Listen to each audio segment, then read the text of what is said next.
ప్రైజ్లా అందరికీ వందనాలు. మన దేవుడు చూచుచున్న దేవుడు. ఎలాగంటే బైబిల్లో షారా గుడారంలో ఉంటారు.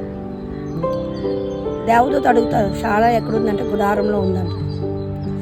బయటన అబ్రహాంని అడుగుతాడు, అబ్రహాంకి పిల్లలు ఇస్తానని చెప్తాడు దేవుడు.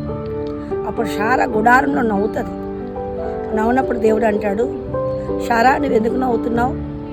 దేవునికి అసాధ్యమైంది ఏమైనా ఉన్నదా? దేవునికి అసాధ్యమైంది ఏమైనా అంటే షారా గుడారంలో నవ్వుతే ఆయన బయట నుండి చెప్తున్నారు, షారా గుడారంలో నవ్వుతుంది. ఆయన చూచుచున్న దేవుడు. నువ్వు ఎక్కడున్నా ఆయన నేను చూస్తా. అలాగే హాగరు ప్రార్థన చేయడానికి బెహెర్షెబా అరణ్యంలోకి వెళ్తున్నప్పుడు ఆవిడ ప్రార్థన చేస్తున్నప్పుడు దేవుడు చెప్తున్నాడు, హాగరు నిస్వరము విన్నాను నేను అని చెప్తున్నాడు. హాగరు ఇంటి దగ్గర నుంచి బెహెర్షెబా అడవికి వెళ్ళి అక్కడ ఎంత తపన పడిందో దేవుడు చూస్తున్నాడు అనమాట. అలాగే ఈరోజు రెండు రకాలుగా దేవుడిని చూస్తున్నాడు. దేవుని పట్ల నీ తపన చూస్తున్నాడు, దేవుని విడిచిపెట్టి నీ ఇష్టానుసారంగా ఉండడం కూడా చూస్తున్నాడు.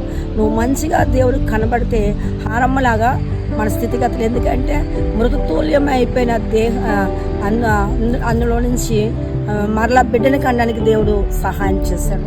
అలాగా ఈరోజు నువ్వు ఏం చేస్తున్నావో దేవుడు చూస్తున్నాడు కనుక భయంతో భక్తితో నేను అన్నాను, దేవుడు చూస్తున్నాడని నాకు ఇష్టమే అవుతుంది. ఎందుకంటే మన స్థితిగతులు బాగున్నప్పుడు దేవుడు చూస్తాడు అనుకో, మనం బ్లెస్ అవుతాం, హల్లెలూయా చెప్తాం. అలాగే ఒకళ్ళు బాగులేమనుకో, దేవుడికి చూస్తున్నాడు కనుక దేవుడిని అడగాలి, ప్రభువా నేను బాగులేదు నన్ను క్షమించమని చెప్పి. ఇలాగ ఎవరైతే ఉంటారో వారు దేవుడితో ఉంటాడు. దేవుడి చిన్న మాటలు దీవించును గాక.